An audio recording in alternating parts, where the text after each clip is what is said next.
Katakan bersama dengan saya dalam nama Yesus. Berikan kepadaku Tuhan roh hikmat, wahyu, dan pengertian. Selikkan mata rohaniku supaya aku melihat kebenaran-Mu. Dan sore hari ini berkati aku, ubah hidupku, jadikan aku makin serupa dengan Engkau. Buat hatiku hanya melekat kepadamu. Di dalam nama Yesus. Yang siap terima firman-Nya berkata, berikan kemuliaan bagi Dia. Amen. Silakan duduk saudara. Mari kita buka firman sama-sama dalam kitab Keluaran pasal 34. Keluaran 34 ayat 14. Sekali lagi yang sudah ketemu, angkat tangan tinggi-tinggi. Alright, kita baca sama-sama ya. 2, 3. Sebab janganlah engkau sujud menyembah kepada Allah lain. Karena Tuhan yang namanya cemburuan adalah Allah yang cemburu. Menarik sekali bahwa namanya adalah Allah yang cemburuan. Dalam bahasa Inggrisnya, kalimat ini punya ekspresi yang menarik sekali. Saya mau baca buat saudara. Alkitab berkata, you must worship no other gods. Engkau tidak boleh menyembah akan ilah-ilah lain. But only the Lord, tapi hanya menyembah kepada Tuhan saja. For He is a God who is passionate about His relationship with you. Oleh karena Dialah Tuhan yang sangat bergairah sekali di dalam hubungannya dengan engkau. Allah yang kita sembah itu Allah yang sangat cinta kepada anak-anaknya. Dan sedemikian rupa cintanya, sehingga ada unsur cemburu di dalam cintanya. Nah, Allah itu kalau cemburu, bukan cemburu seperti yang manusia rasakan. Manusia ini punya cemburu, ada cemburunya, tapi Tuhan juga ada cemburunya. Nah, bedanya apa? Saya beberapa kali berkata, kalau Tuhan itu cemburu oleh karena Dia mengerti, yang pertama Dia cinta banget dengan saudara dan saya, tapi yang kedua Dia juga mengerti, kalau saudara jatuh ke tangan orang lain, atau hal yang lain, atau pribadi yang lain, saudara akan hancur. Dia mengerti bahwa kecuali kita ini ada dalam pelukan Tuhan, maka hidup kita tidak akan pernah bisa diberkati. Jadi kalau kita mulai melirik kepada yang lain, kepada barang lain, manusia lain, ilah lain, atau apapun yang lain yang bukan dari Dia, pada waktu itu kecemburuannya akan mulai muncul. Oleh karena apa? Tuhan mengerti, kalau saudara bersama dengan yang lain, kecuali Tuhan, hidupmu pasti celaka. Manusia juga punya rasa cemburu. Ya, kalau Anda pernah jatuh cinta dengan seseorang, lalu saudara melihat ada orang lain mencoba mendekati orang yang engkau cintai, rasa cemburumu itu muncul. Nah, yang dari manusia itu muncul karena egois. Oleh karena rasa ingin memilikinya besar. Dan berkata, aku mencintai dia, aku harus memiliki dia. Jumat lalu, di radio, ada seorang saudari yang berkata kepada saya, Pak, saya ini bahkan sudah trauma untuk mengangkat tangan. Oh, angkat tangan aja kok trauma. Ternyata tahu saudara, lebih dari setengah tahun yang lalu, dia berpisah dengan kekasihnya di pelabuhan Tanjung Emas. Dan dia melambaikan tangannya sampai kapal yang membawa kekasihnya hilang dari pandangannya. Tapi sejak saat itu, si Kakanda bahkan surat pun tidak pernah datang kepada Adinda.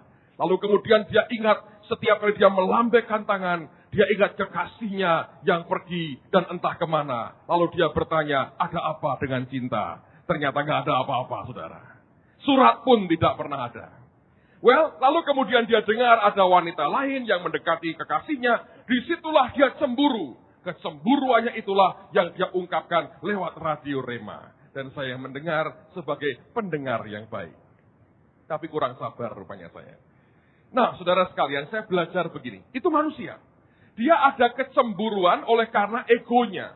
Kalau aku ingin mengasihi seseorang, maka aku harus juga memiliki dia untuk kepentinganku. Apakah kemudian dia hancur atau bahagia, tidak urusan. Itu ego manusia. Ya. Buktinya lihat, suami istri sekian tahun menikah. Lihat ketika dulu pacaran kan berkata, oh bagaimanapun aku akan membahagiakan engkau. Sekalipun langit runtuh dan bumi terbelah, cintaku tetap padamu. begitu kawin, istri dikaploki setiap hari. Itu kan pada waktu dia cinta, dia tidak mau orang lain mengambil calon istrinya. Begitu sudah kawin, dia berkata, kamu sudah milik saya, kamu gua hajar setiap hari, itu hak saya. Itu kan egois sebetulnya. Rasa ingin memilikinya tidak konsekuen sesuai dengan kemampuannya untuk membahagiakan yang bersangkutan. Nah, kalau Allah itu cemburu, cemburunya karena Tuhan mengerti, saudara, di luar dia, engkau tidak akan pernah bisa bahagia dan diberkati. Karena itulah dia berkata, aku tidak mau engkau menyembah akan ilah yang lain. Nah, tapi dalam ayat ini juga saya punya satu pemahaman yang kita harus pahami begini. Bahwa rupanya yang berkaitan dengan kecemburuan Tuhan, atau kegairahan Tuhan akan kasihnya kepada kita itu, hubungan kasih dengan Tuhan itu, berhubungan dengan yang namanya worship atau penyembahan. Jika penyembahan kita di hadapan Tuhan terus bisa naik di hadapannya, saudara akan terus memiliki hubungan kasih yang begitu intim dan mesra dengan Tuhan, dan itu merupakan proteksi buat kehidupan saudara. Tapi kalau worship kita sudah hilang di hadapan Tuhan, penyembahan kita hilang di hadapannya, maka sebetulnya kita seperti kota yang tanpa tembok. Dengan gampang setan akan menerobos dan mengacak-acak kehidupan kita. Orang yang punya penyembahan yang terus-menerus di hadapan Tuhannya, orang yang punya kehidupan worship yang berkenan di hadapan Bapanya, orang itu satu kali dia akan berkata bahwa semuanya yang ada di dunia ini tidak bisa dibandingkan dengan Engkau, Tuhan. Nah, bentuk penyembahan seperti itulah yang membuat kegairahan kasih kita dengan Tuhan akan terus kuat. Demikian juga Tuhan dengan kita. Nah, seringkali orang berkata, Pak, apakah penyembahan itu sama dengan bahasa roh atau haleluya 12 kali? Saya berkata, yang dua itu hanya bagian kecil dari wujud penyembahan yang sebenarnya. Saya punya definisi soal penyembahan dari perenungan banyak ayat. Saya berkata begini, penyembahan itu merupakan apa? Suatu sikap hati yang terus-menerus menyatakan bahwa hati kita hanya melekat kepada Dia dan bukan kepada apapun atau siapapun. Jadi kalau kita memuji Tuhan, kita menyembah Tuhan, apapun yang kita buat, itu harus merupakan suatu ekspresi dari sikap hatimu yang terus-menerus menyatakan, Tuhan, hatiku hanya melekat kepadamu dan tidak dengan yang lain. Dari mana saya berani berkata seperti itu? Sebab aslinya kata penyembahan tidak seringan yang kita pikir sekarang ini. Hari ini banyak orang berkata, ada sebenarnya apa tuh? PW. Apa itu PW? Praise and worship. Gitu ya. Nah, apa itu? Ya artinya diajari nyanyi, diajari mimpin pujian, berkata itulah penyembahan. Saya berkata, penyembahan itu yang sering kita lakukan, itu merupakan bagian kecil. Yang Tuhan mau, wujudnya harus berupa sikap hati yang terus-menerus dalam upaya mengatakan, hatiku hanya melekat kepadamu. Dan itu dibutuhkan sacrifice dalam kehidupan kita. Lihat Kejadian pasal yang ke-22. Saya tunjukkan kepada saudara, kata menyembah, kata penyembahan, pertama kali di Alkitab ini muncul dalam Kejadian 22. Lihat mulai ayat yang pertama sampai dengan ayat yang kelima. Setelah semuanya itu Allah mencoba Abraham, Ia berfirman kepadanya, Abraham, lalu sautnya, ya Tuhan. Firman-Nya, ambillah anakmu yang tunggal itu, yang engkau kasihi. Bahasa Inggrisnya, yang sangat engkau kasihi. Whom you love so much. Jadi Allah rupanya mulai melihat Abraham ini ada kekasih lain di hatinya selain Tuhan. Yaitu anak yang sudah sekian belas tahun, sekian puluh tahun, dia tunggu-tunggu. Well, secara manusia wajar sekali. Kalau ada yang Anda nantikan lama, Anda dapat, Anda akan mengasihi dia. Lah Tuhan berkata, berikan, korbankan anakmu, yaitu anak tunggalmu yang engkau sangat kasihi. Whom you love so much.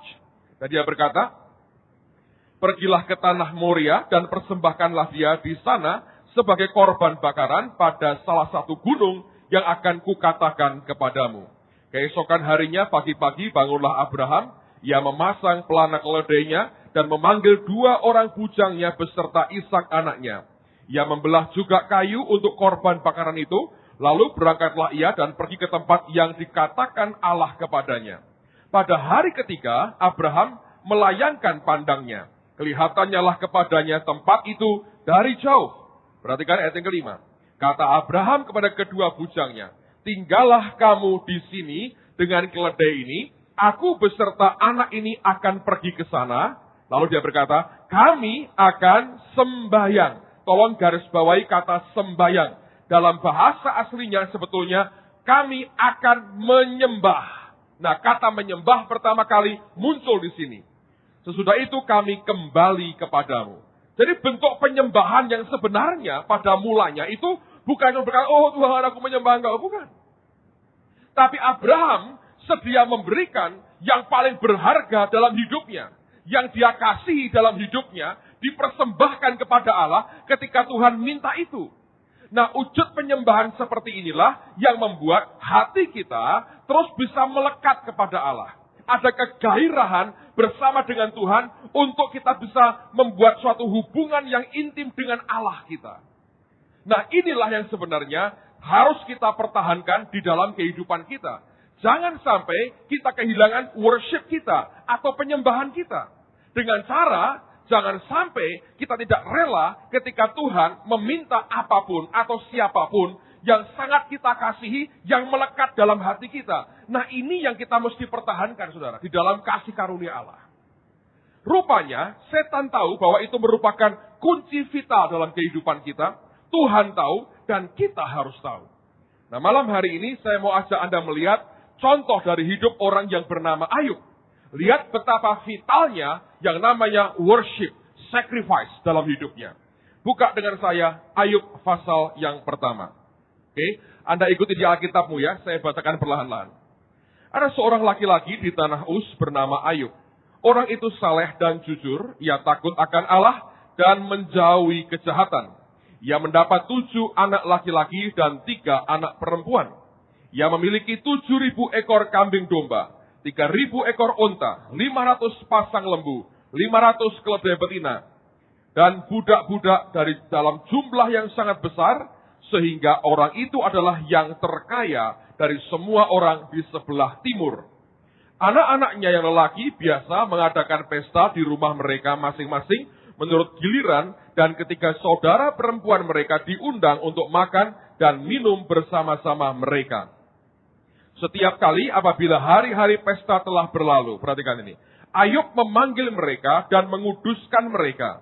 Keesokan harinya, pagi-pagi, bangunlah Ayub, lalu, perhatikan, mempersembahkan korban bakaran sebanyak jumlah mereka sekalian.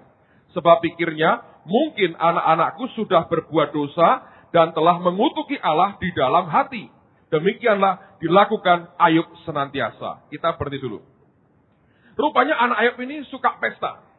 Dan indikasinya kuat, nanti kita baca. Mereka kalau pesta itu makan dan juga minum anggur. Dan Ayub melihat seringkali ini anak-anak mabuk. Karena itulah dia takut dalam kemabukannya mereka mengutuki Tuhan. Ayub sebagai orang tuanya rupanya nggak bisa ngapa-ngapain dengan anaknya.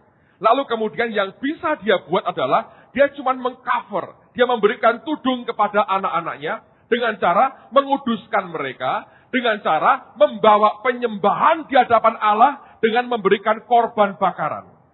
Tujuannya apa sebetulnya? Supaya anak-anaknya hidup dalam damai lagi dengan Tuhan. Nah, penyembahan Ayub inilah hal yang the best, yang terbaik dari hidupnya. Dia mesti taruhkan hewan korban. Dia naikkan penyembahan di depan Tuhan. Dia mintakan ampun buat anak-anaknya. Dan rupanya itu yang berkenan di hadapan Allah.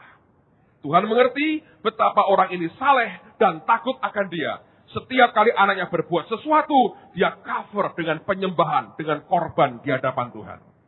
Nah, Tuhan mengerti itu, setan juga mengerti. Nanti kita lihat apa yang kemudian akan terjadi setelah itu. Ayat berikutnya, ayat yang ke-6. Pada suatu hari datanglah anak-anak Allah menghadap Tuhan, dan di antara mereka datanglah juga iblis. Jadi saya beritahu saudara, kalau Anda tidak sering menghadap Tuhan, iblis lebih sering menghadap Tuhan, itu repot. Dia kerjaannya kalau menghadap Tuhan menuduh saudara. Kalau Anda tidak sering muncul-muncul di hadirat Tuhan, Allah berkata, kok wajah iblis lebih dekat kepadaku daripada wajah anak-anakku. Lah itu gawat saudara. Kalau Anda malas berdoa, nanti wajah setan lebih sering muncul, kerjanya nuduh hidup saudara. Jadi iblis juga suka nongol-nongol di hadapan Tuhan. Jangan kalah sama setan. Amen. Coba ngomong sebelahmu, jangan kalah sama setan. Ngomongi. Sembayang sing akeh, jangan kalah sama setan. Supaya ingat. Terusin lagi. Maka bertanya Tuhan kepada iblis. Tuhan ki mesti punya waktu ya. Iblis diopeni juga. Maka bertanyalah Tuhan kepada iblis. Dari mana engkau? Lalu jawab iblis kepada Tuhan. Dari perjalanan mengelilingi dan menjelajah bumi. Jadi rupanya muter-muter ya. Lalu bertanyalah Tuhan kepada iblis. Apakah engkau memperhatikan hambaku Ayub?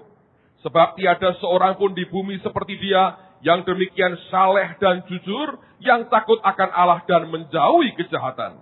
Lalu jawab iblis kepada Tuhan, apakah dengan tidak mendapat apa-apa, Ayub takut akan Allah? Bukankah engkau yang membuat pagar sekeliling dia dan rumahnya, serta segala yang dimilikinya? Apa yang dikerjakannya telah kau berkati, dan apa yang dimilikinya makin bertambah di negeri itu. Tetapi, ulurkanlah tanganmu, dan jamahlah segala yang dipunyainya. Ia pasti mengutuki engkau di hadapanmu. Maka firman Tuhan kepada iblis, nah segala yang dipunyainya ada dalam kuasamu. Hanya janganlah engkau mengulurkan tanganmu terhadap dirinya. Kemudian pergilah iblis dari hadapan Tuhan. Nah sekarang lihat, iblisnya diberikan izin oleh Tuhan, dia mulai kerja. Apa yang pertama kali iblis hantam dalam hidup Ayub? Ternyata yang dia hantam pertama adalah penyembahannya. Anda bertanya, Pak dari mana tahu? Lihat ayat berikutnya. Alkitab berkata, datanglah seorang, ayat yang berapa? 13 ya. Pada suatu hari ketika anak-anaknya yang laki-laki dan yang perempuan makan-makan dan minum anggur di rumah saudara mereka yang sulung. Lihat mereka sedang pesta dan mereka minum anggur. Dan biasanya kalau orang berkata minum anggur kayak begini, mabok saudara. Rupanya kebiasaannya begitu. Jelek sekali anak-anaknya.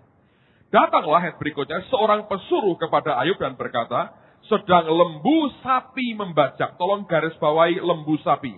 Dan keledai-keledai betina makan rumput di sebelahnya. Datanglah orang-orang Sheba menyerang dan merampasnya. Serta memukul penjaganya dengan mata pedang. Hanya aku sendiri yang luput sehingga dapat memberitahukan hal itu kepada Tuhan. Sementara orang itu berbicara, datanglah orang lain dan berkata, api telah menyambar dari langit dan membakar serta memakan habis kambing domba. Garis bawahi kata kambing domba.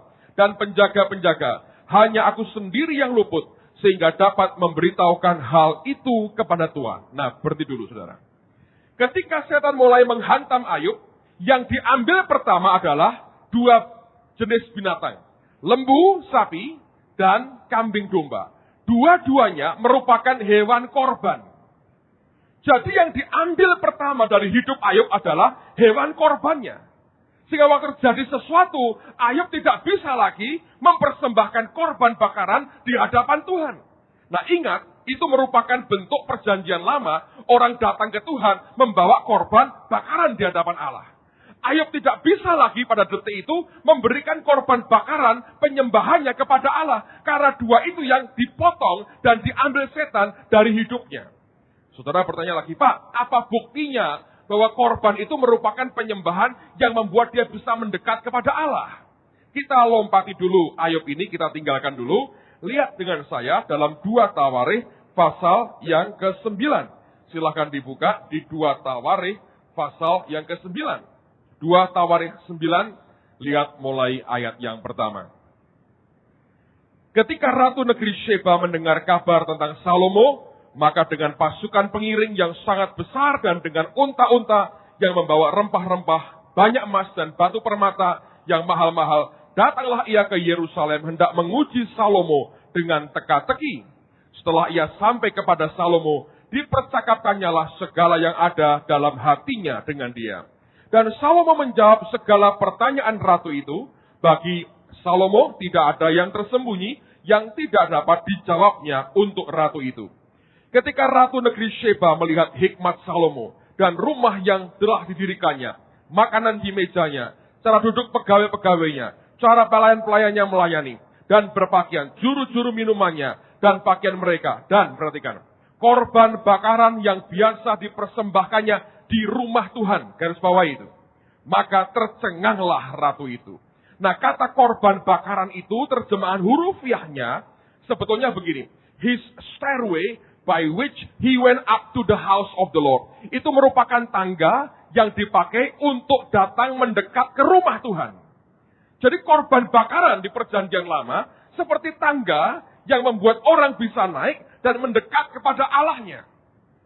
Dan itu bagian yang selalu dimiliki oleh Ayub. Ketika dia datang ke Tuhan, mendoakan keluarganya, mengcover anak-anaknya, binatang korban dia taruhkan di altar dan dia bakar, dinaikkan di depan Tuhan. Waktu setan mulai menghantam hidupnya, yang diambil pertama adalah sacrifice atau worship-nya di hadapan Tuhan. Orang Kristen, kalau sudah diambil dan kehilangan penyembahan, hatinya yang melekat kepada Allah, diambil dari hidupnya, yang lain akan terbuka lebar, engkau dengan gampang diterobos setan, saudara. Nah, ini bagian yang setan mengerti betul. Karena itu sebagai orang percaya, saya mengatakan, hati-hati, jangan sampai penyembahan hidupmu itu hilang, oleh karena apapun juga dalam kehidupan saudara. Nah, sekarang kembali ke Ayub pasal yang pertama. Apa yang kemudian diambil setelah itu? Ayat yang ke-17. Ayub pasal pertama, ayat yang ke-17. Sementara orang itu berbicara, datanglah orang lain dan berkata, orang-orang Kasdim membentuk 3 pasukan, lalu menyerbu onta-onta dan merampasnya, serta memukul penjaganya dengan mata pedang. Hanya aku sendiri yang luput, sehingga dapat memberitahukan hal itu kepada Tuhan. Lihat, kekayaan yang lain mulai dibobol juga. Penyembahan hilang, hartanya kebobolan. Ayat berikutnya, lebih ngeri lagi. Sementara orang itu berbicara, datanglah orang lain dan berkata, anak-anak Tuhan yang lelaki dan yang perempuan sedang makan-makan dan minum anggur di rumah saudara mereka yang sulung. Maka tiba-tiba angin ribut bertiup dari seberang padang gurun, rumah itu dilandanya pada 4 penjurunya, dan roboh menimpa orang-orang muda itu, sehingga mereka mati. Hanya aku sendiri yang luput, sehingga dapat memberitahukan hal itu kepada Tuhan. Hartanya kebobolan, keluarganya kebobolan. Penyembahannya diambil, hartanya kena. Alkitab berkata, anak-anaknya mati. Teruskan ayat berikutnya, ini yang luar biasa. Maka berdirilah Ayub, lalu mengoyakkan jubahnya, dan mencukur kepalanya. Kemudian sujudlah ia, dan apa? Menyembah. Ini loh hebatnya Ayub, saudara. Hanya bedanya, kali itu tidak ada lagi korban bakaran yang biasa dia naikkan di hadapan Tuhan. Seperti orang dilumpuhkan. Hatinya masih mau. Tapi kenyataannya tidak ada yang naik lagi di hadapan Allah. Ingat, itu perjanjian lama. Hari ini Allah butuh lebih pada hati kita. Tapi perjanjian lama, penyembahan itu bentuknya seperti korban bakaran. Dan ketika itu dilumpuhkan, apa yang terjadi? Tetap sikap hatinya benar. Dia menyembah Tuhan. Tapi dia sudah tidak mampu lagi dengan tangga itu mendekat kepada dia. Nah, lihat apa yang terjadi. Setannya masih belum puas dengan itu. Di pasal kedua, perhatikan pada ayat yang ke-7. Kemudian iblis pergi dari hadapan Tuhan. Lalu ditimpanya Ayub dengan barah yang busuk dari telapak kakinya sampai ke batu kepalanya. Lalu Ayub mengambil sekeping beling untuk menggaruk-garuk badannya sambil duduk di tengah-tengah abu. Dan kemudian inilah pukulan yang mematikan betul. Yang membuat KO hidupnya. Siapa yang dipakai? Istrinya. Maka berkatalah istrinya kepadanya, masih bertekunkah engkau dalam kesalehanmu? Kutukilah Allah dan matilah. Lah, itu ngeri. Kalau sudah istri yang ngomong begitu, boom, saudara, ngeri sekali. Hebatnya saudara sekalian, Alkitab nggak berkata, setelah Tuhan memulihkan Ayub, maka dia panggil istrinya berkata, karena kamu ngomong kayak orang gila, aku pecat engkau sebagai istriku. Lalu Ayub kawin lagi dan punya anak-anak lagi. Untungnya tidak begitu, saudara. Tetap dengan perempuan cerewet dan bawel ini, Tuhan pulihkan keluarganya. Itu yang luar biasa. Makanya jangan berkata, Pak, istriku sudah tidak rohani lagi. Aku akan singkirkan dari hidupku. Anda sudah jadi Tuhan sendiri. Itu sebetulnya Anda mau kawin lagi, cari ayat untuk membenarkan dirimu sendiri. Ayub setia sampai pada akhirnya. Cerewet-cerewet tidak apa-apa, saudara. Memang ini jenis ini langkahnya luar biasa. So, Anda tahu? Semuanya terjadi dalam waktu sekejap. Tapi dimulai ketika penyembahannya hilang. Bagaimana cara Allah memulihkan dia? Buka di Ayub pasal terakhir, pasal yang ke-42. Ayub pasal 42, lihat pada ayat yang ke-7. Setelah Tuhan mengucapkan firman itu kepada Ayub, maka firman Tuhan kepada Elifas orang Teman, murkaku menyala terhadap engkau dan terhadap kedua sahabatmu, karena kamu tidak berkata benar tentang aku seperti hambaku Ayub. Oleh sebab itu, ambillah 7 ekor lembu jantan dan 7 ekor domba jantan, dan pergilah kepada hambaku Ayub.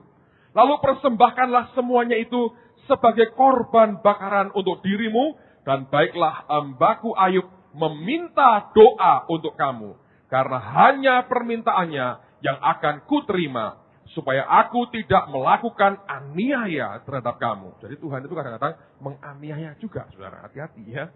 Sebab kamu tidak berkata benar tentang aku seperti hambaku Ayub.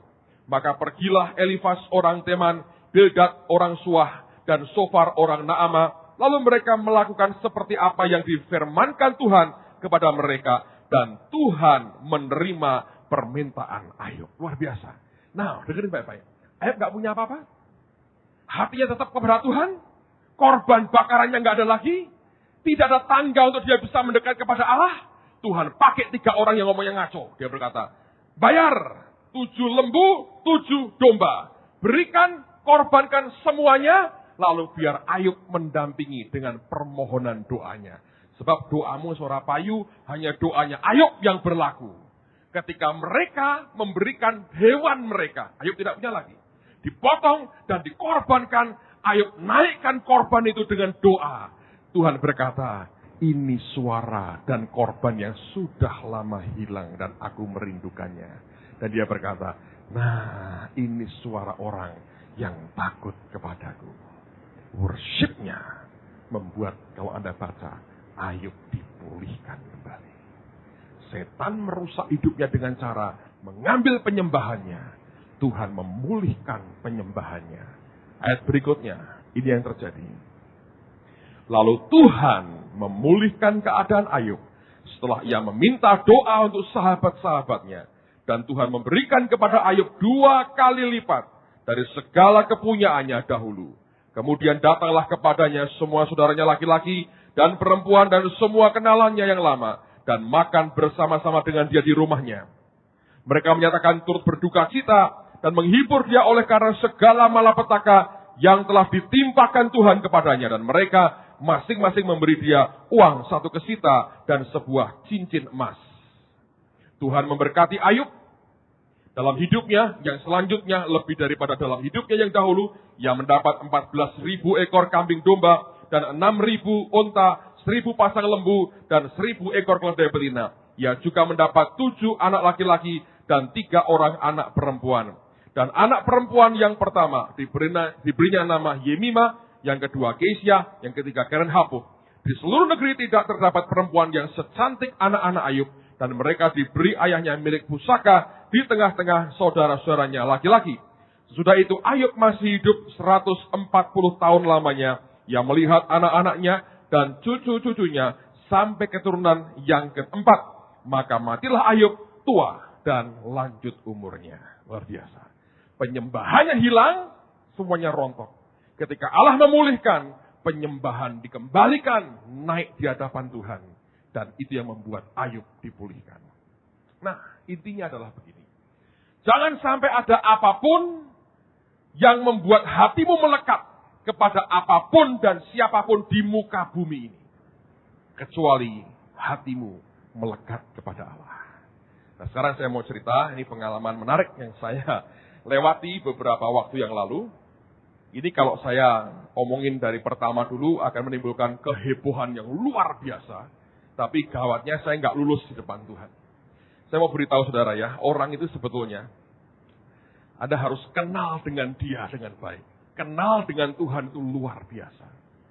Dan melekat dengan Allah itu luar biasa. Nah, saya mau cerita, Anda jangan terlalu terkejut karena semua toh sudah lewat. Dari rileks saja, nggak usah terlalu tegang.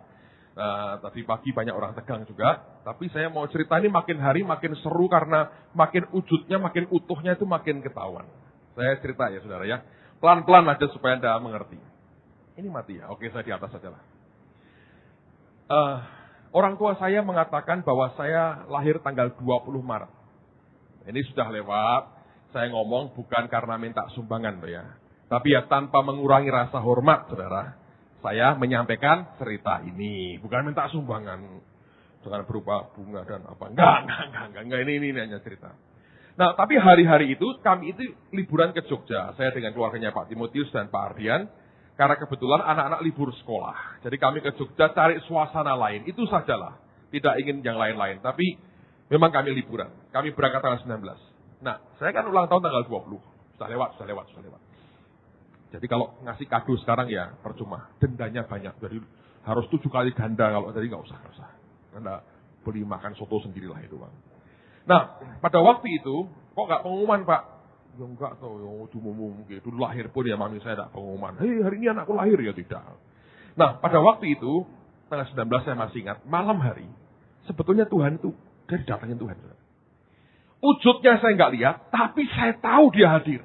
Kok ngerti Pak? Berasa. Kalau Anda biasa bergaul dengan Tuhan, kalau dia hadir, Anda tahu dia hadir. Nah, waktu Tuhan hadir, malam itu, sebetulnya Tuhan itu, dari datangnya Tuhan. Wujudnya saya nggak lihat, tapi saya tahu dia hadir. Kok ngerti Pak? Berasa.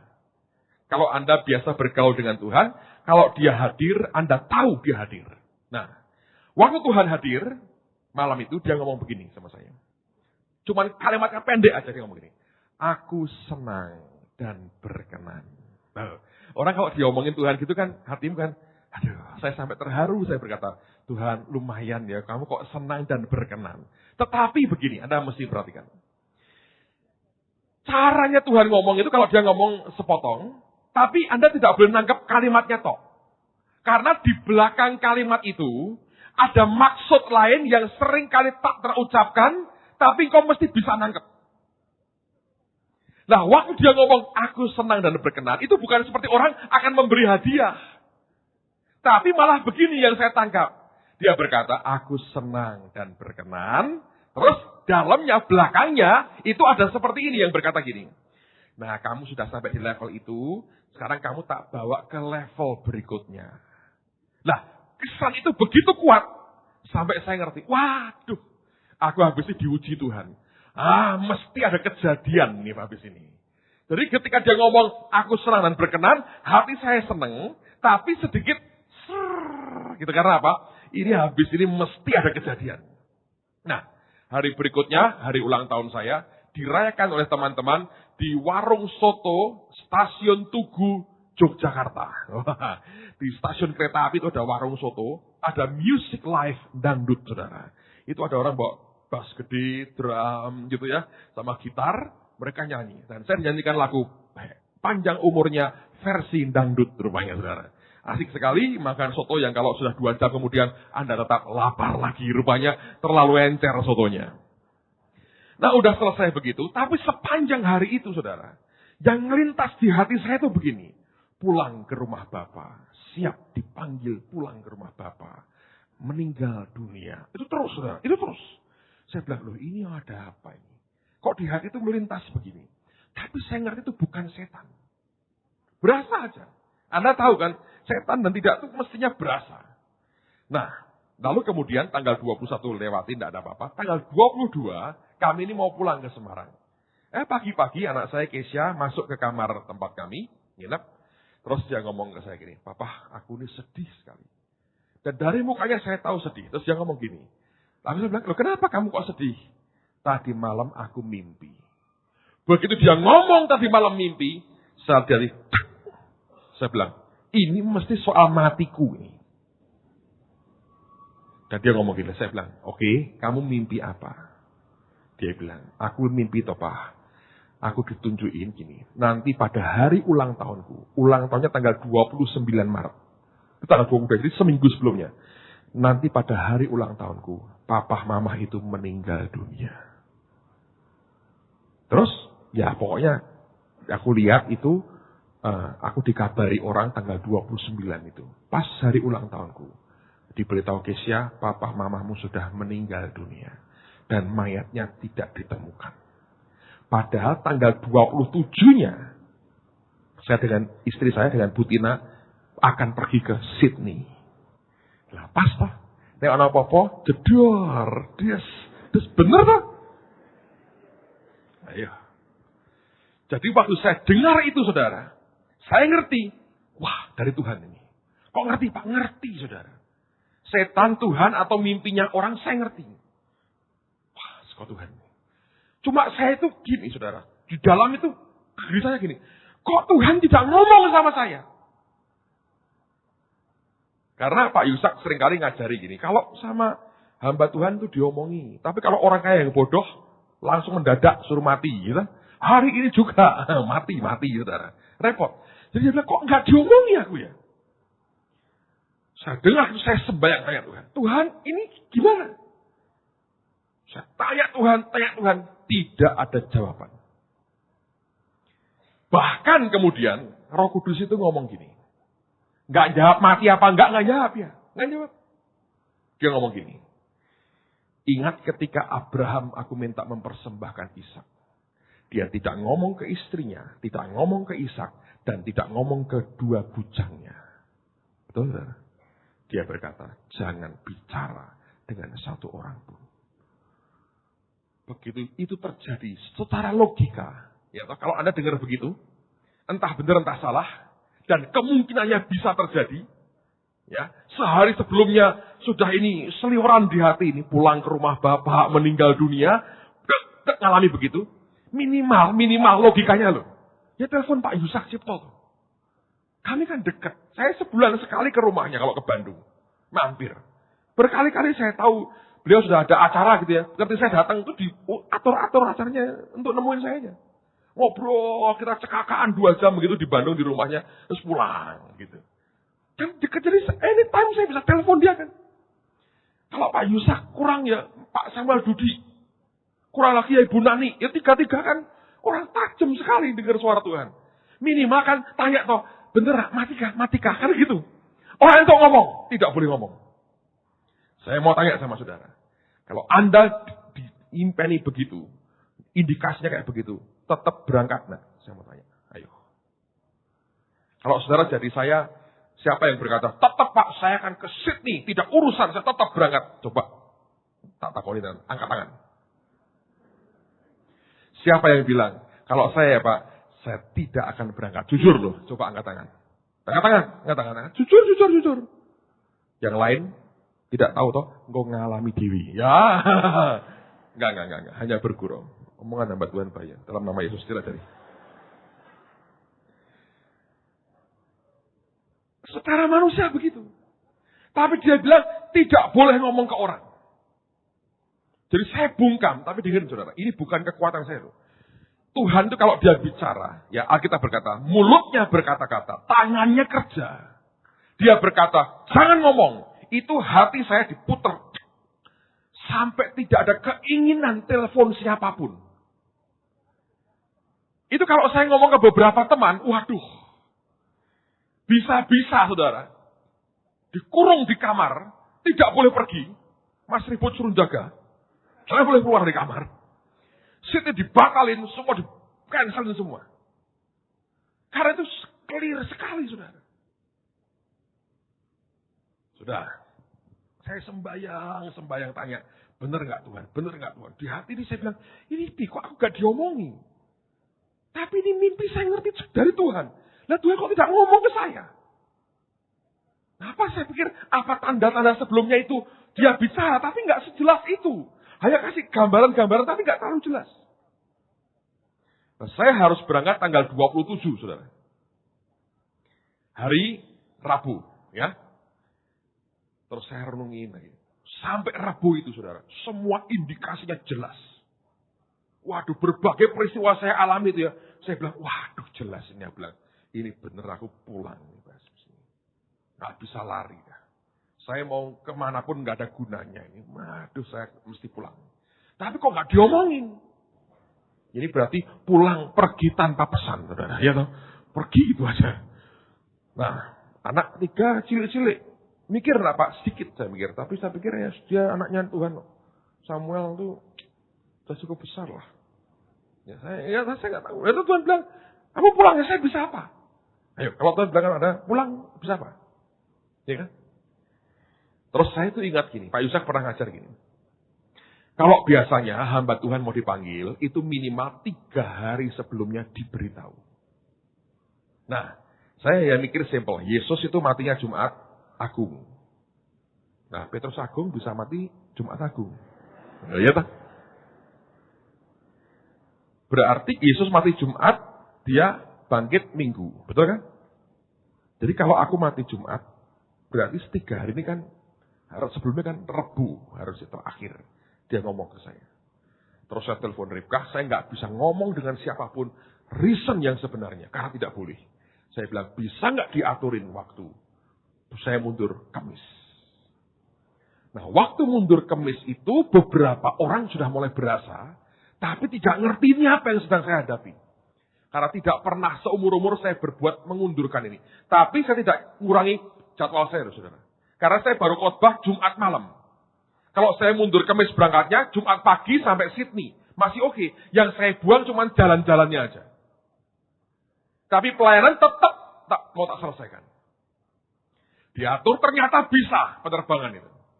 Ya sudah, saya bilang, Tuhan, sampai Kamis ini ternyata engkau tidak bicara apa-apa. Aku tetap mau berangkat. Dan tidak boleh ngomong ke orang. Jadi nggak sampai ngasih pesan-pesan, ngabar-ngabar itu tidak. Suruh diam. Nah, terus yang paling ngeri itu gini. Berangkat ke airport. Biasanya anak-anak kami nggak pernah anterin ke airport. Jarang lah. Atau kalau anterin jadi drop terus dia pulang.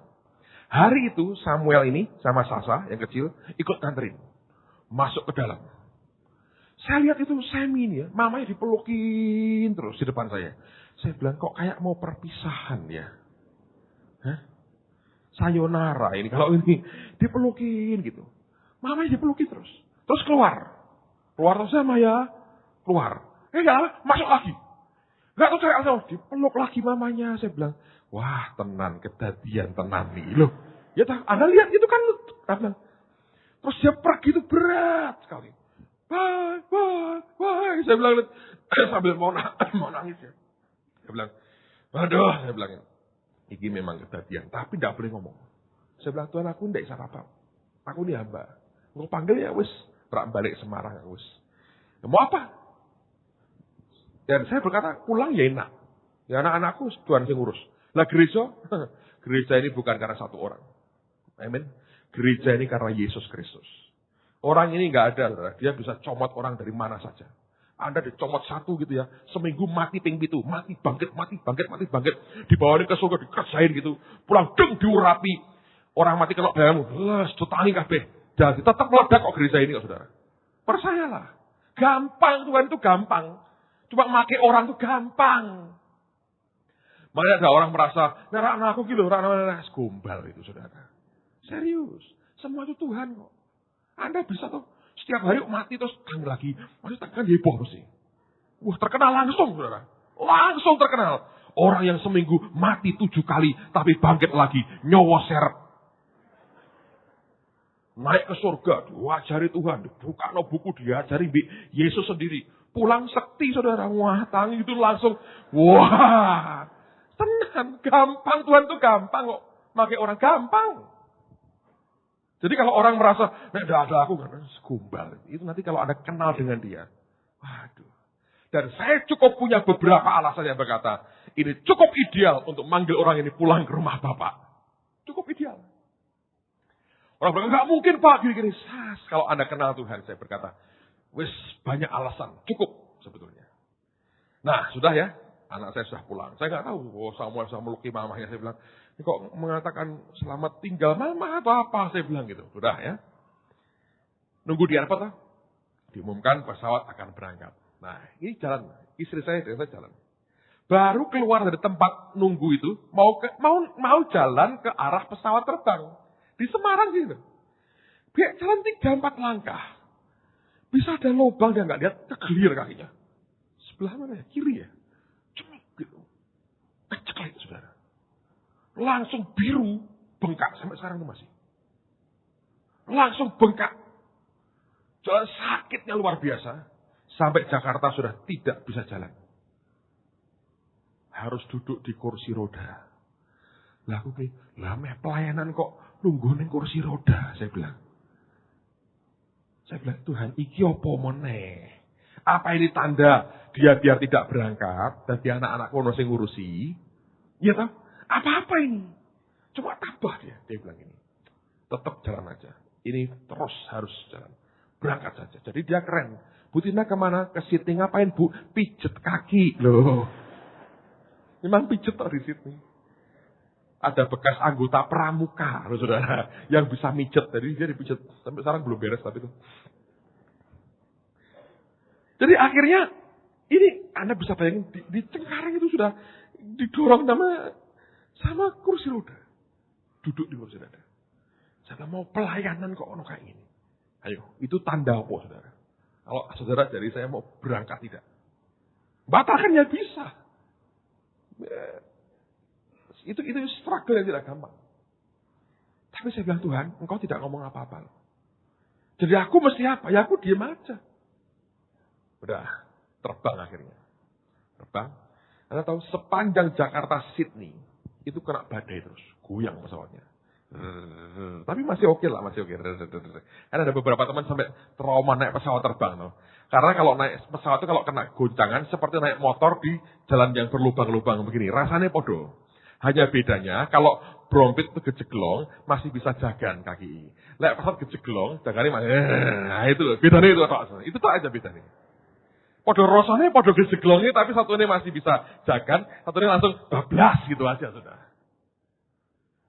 Itu masih oke lah. Saya terus tanya Tuhan. Saya hampir gak tidur saudara. Saya bilang, Tuhan, maumu apa? Maumu. Itu kan tanggal 28 malam. Sampai 1 jam sebelum tiba di Sydney. Persis tanggal 29. Itu kan mimpinya kan pada hari ulang tahunnya dia 29 kan. Saya jujur pada saudara ya. Saya itu sudah naik pesawat. Gunakan jasa pesawat sejak tahun 82. Saya masih ingat. Jadi aku ini sudah 20 tahun. Naik pesawat terbang. 20 tahun. Belum pernah saya ngalami goncangan kayak begitu. Itu kayak dibanting-banting kayak naik jet coaster. Kencengan luar biasa. Sampai blokean saya terus orang mau muntah. Goncang-goncang seperti itu. Terus setengah jam lebih. Saya bilang, apakah ini saatnya? Iya tak? Nah kejeglong sekali. Langsung game over. Langsung insert your coin. Kalau Anda main game itu. Mainan di mana itu kan begitu. Selesai game over, insert your coin, tambahi koinnya lagi. Tapi ini gak ada koinnya lagi, saudara. Langsung game over aja. Dan betul loh, kalau cuma boom, gak ketemu mayatnya. Dikubur di gurun Sydney. Dan benar anakku hari ini akan terima kabar, papa mamamu meninggal dunia. Tanya Tuhan. Karena ya aku siap hatilah Tuhan pokoknya. Tapi apakah ini saatnya? Tetap diam saja. Pokoknya nek iki kejadian mau, wes aku mau bilang, aku pulang Tuhan. Itu kan saudara, siapin hati. Tidak ngomong apa-apa. Entok.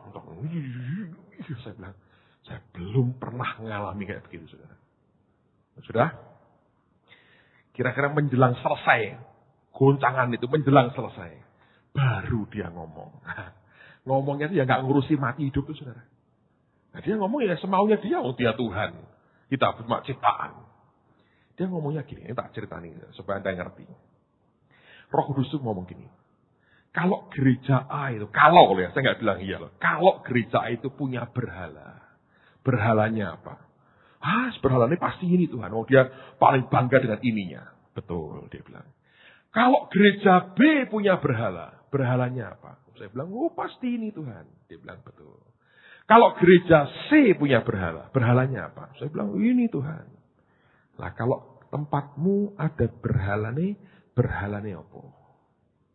Langsung saya bilang, wah ngerti ya. Tahu Tuhan, aku ngerti. Terus saya tanya istri saya, tanyain aja dia. Aku ditanyai Tuhan nih. Kalau gereja A ada berhalanya apa? Tak jawab ini. B apa ini? C apa ini? Aku ditanyai Tuhan ini. Lah kalau tempatmu ada berhalanya apa? Dia langsung bilang, Petrus Agung berhalane. Kok pinter? Aku wis ngerti, dia bilang gitu. Berhalane gereja iki Petrus Agung. Saya bilang benar. Saudara tahu ya, saya tidak Saya ngerti. Ini dilema sekali. Saya mesti belajar memberi yang terbaik dalam ketaatan. Semakin kita hidup dalam ketaatan, diproses Tuhan, diuji Tuhan, Anda lulus. Anugerahnya, berkatnya, kuasanya akan makin luar biasa. Tapi sisi lain, orang dengan gampang akan bergeser arahnya. Anda akan tidak melihat ke Tuhan, tapi lihat ke manusia. Ya itu tuh, kayak di radio itu. Pak Petrus, terima kasih. Ini benjolan di dada. Kemarin ada disembuhkan Pak Petrus. Saya bilang, lagi repot. Yang miliki loh, saudara. Marah cepat mati itu ya gara-gara dinginin orang itu. Saya bilang, Bu, Yesus yang menyembuhkan. Oh iya, Yesus. Lewat Pak Petrus. Oh, no, jangan kau sebut-sebut. Marah cepat mati. Saya berkata gitu. Gawat. Orang datang, minta konseling ya. Waduh dengan Pak ini, waduh nggak bisa. Kalau nggak dengan Pak Petrus itu kurang mantep. Kurang mantep kayak santan, kurang mantep. Dimarahin cepat mati, saya bilang. Ini susah, saudara. Saya langsung ngerti kok.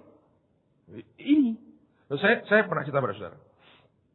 Saya pernah ngomong 2 minggu lalu. Saya ceritakan, ini loh, sejak aku ini patut begini. Anda mau konseling kapan sama saya?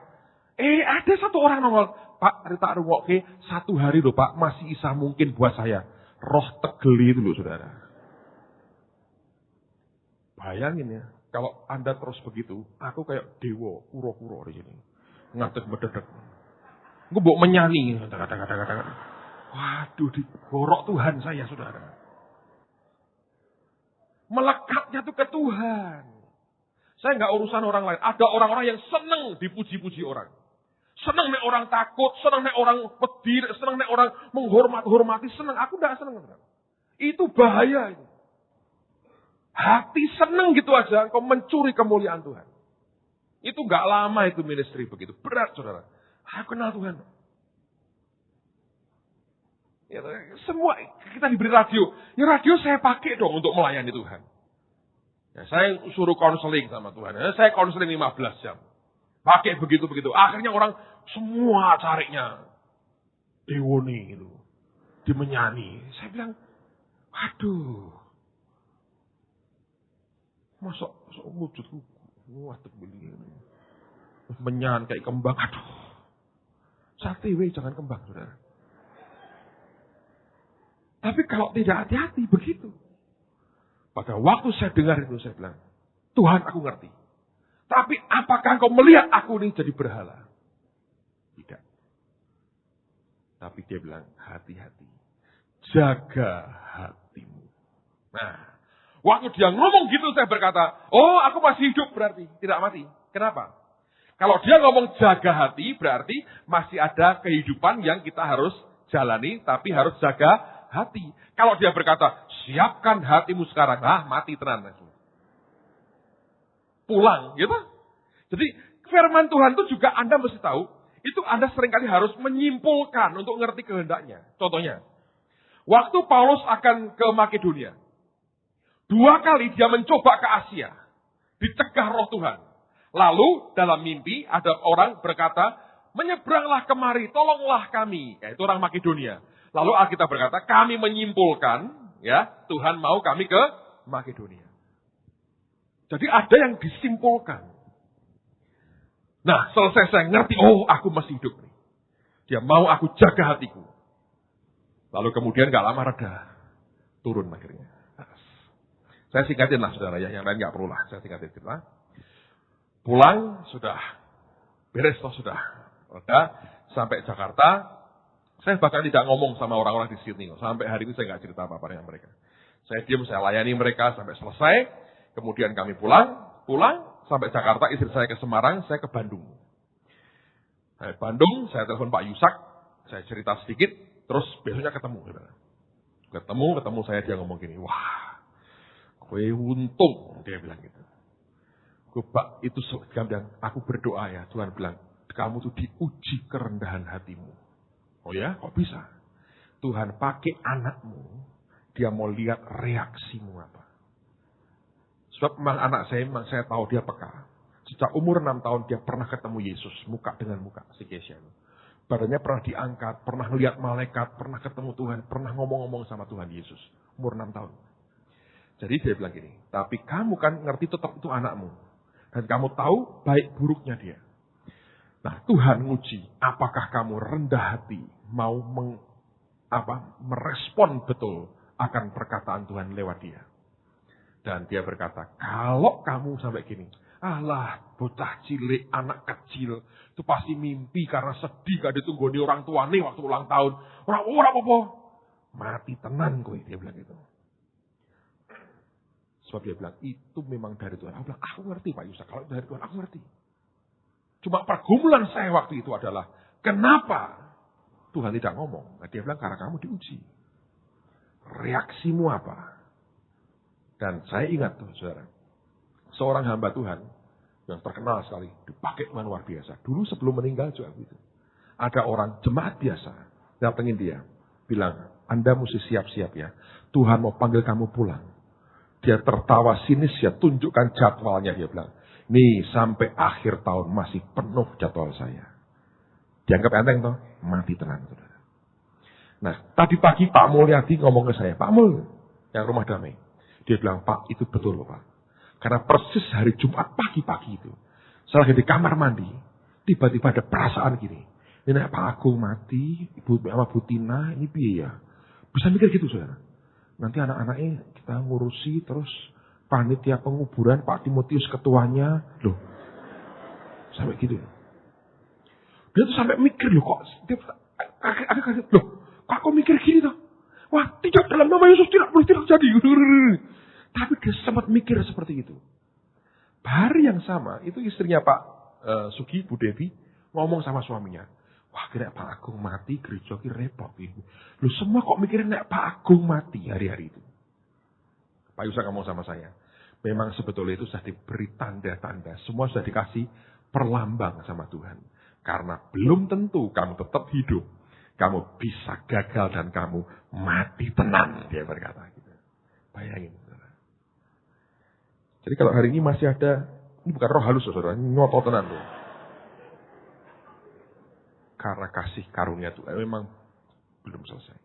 Dan Tuhan berkata, dari Pak Yesus berkata, kamu kalau sampai kamu gagal ya kamu rugi. Kamu tidak bisa mencapai yang maksimal dari Tuhan.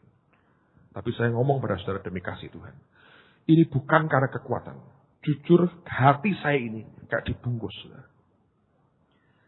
Jadi untuk bereaksi yang salah tidak bisa. Bukan karena hebat saudara. Bukan. Dibungkus. Di situ saya belajar jaminan Tuhan dalam hidup kita luar biasa. Karena saya ini pernah dapat jaminan Tuhan. Dan itu ternyata bentuknya kayak dibungkus begini.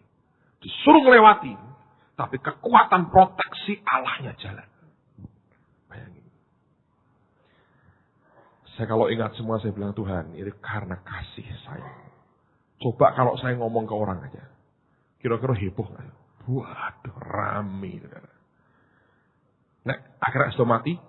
Wah, ya malah. Tak suruh batalkan pelayanan salah. Takut mati salah. Ngomong ke orang salah. Semua serba salah. Tipisnya luar biasa. Kalau bukan istilah saya, kapsulnya Tuhan bungkus hati saya. Nggak bisa. Tapi lewat semua itu saya belajar. Kalau Anda sudah dekat dengan kekekalan, begitu dekat, so close. Yang dunia ini, jangan pernah kau pegang dalam hidupmu. Biar hati kita melekatnya hanya kepada siapa? Yesus saja. Itu yang penting, saudara. Jangan ke manusia, jangan ke benda, jangan ke harta, jangan ke uang. Jangan. Jangan ke siapapun. Kecuali satu. Yesus Tuhan. Amen, saudara. Saya berdoa. Sejak hari ini kita akan diajar untuk melekatkan hati ke Tuhan. Ini kali kedua lah saya mengalami ujian kayak begini. Saya bilang, Tuhan dalam anugerah-Mu Engkau membuat aku lewat. Dan saya percaya selesai ini kita akan melihat lagi perkara besar akan Tuhan kerjakan di tengah-tengah kita. Amen. Saya percaya, saya berdoa, saya selalu berkata, saya berdoa Anda tidak usah ngalami seperti yang saya alami. Tapi ini harus ngalami, ya enggak apa-apa. Allah memberikan anugerah. Lebih berat Pak, Bagus, pangkatmu di surga lebih tinggi berarti. Luar biasa. Tapi ikut Tuhan itu luar biasa. Kesetiaannya luar biasa. Dia yang uji, dia yang memberikan jaminan, dia yang tolong, dia yang bungkus. Bayangin. Tadi sore sebelum ke gereja saya sempat telepon ke Bandung, saya ngobrol lagi. Pak Yusuf ketawa-ketawa, dia bilang, "Hayo," dia bilang, "kalau bukan Tuhan, sopo toh saya bisa." Saya bilang, "Nggak bisa." Dan saya jujur nggak punya kebanggaan apa-apa. "Pak, mau ngulangi lagi, Pak." "No thank you, kalau bukan Tuhan yang memang bawa saya." Orang cari penyakit, saudara. Yang Anda tahu rasanya kayak apa itu. Saya berkata, rasanya sorak karo-karuan. Tapi hatinya nggak bisa bereaksi terlalu jauh. Masih dalam koridor itu. Makanya saya berkata, milikilah hati yang melekat ke dia. Hanya hati seperti itu yang membuat Tuhan disenangkan. Amen. Ayat terakhir, 2 Korintus 5. Oh, beberapa Anda sudah menutup Alkitab? Maaf, itu ini bukan tanda, oh dia mau nyembah Tuhan sendiri pakai keyboardnya ya. Itu belum tanda, tutup Alkitab, tutup Alkitabmu. Enggak ada yang memerintahkan. 2 Korintus. 2 Korintus pasal yang kelima. Ayat yang, ini yang terakhir tenan. Kecuali nanti dia ngomong lagi yang berbeda. 2 Korintus 5 ayat yang ke-9. Ayat ini saya ambil dari renungan yang dalam Warta Jemaat itu. Tolong Anda baca, itu bagus sekali. Sebab itu juga kami berusaha. Baik kami diam dalam tubuh ini maupun kami diam di luarnya. Supaya kami berkenan kepadanya. Bahasa Inggrisnya, therefore we make it our aim. Oleh karena itu kami menyatakan, membuatnya sebagai tujuan kami. Apa tujuannya? Whatever, present or absent. Apakah hadir atau tidak hadir. To be well pleasing to him. Jadi berkenan di hadapan dia. Jadi aim kita, tujuan kita adalah well pleasing to him. Menyenangkan dia. Berkenan kepadanya. Itu aja. Jangan ingini yang lain. Biarkan hatimu melekat hanya bagi dia. Dan kepada dia. Amen. Nah sekarang tutup Alkitab saudara. Satu hal yang kurindukan ya Tuhan. Pada angkat tangan sama-sama. Tuhan terima kasih untuk anugerah-Mu. Kami berdoa demi nama Yesus pada petang hari ini. Beri supaya setiap kami boleh punya hati yang melekat kepadamu.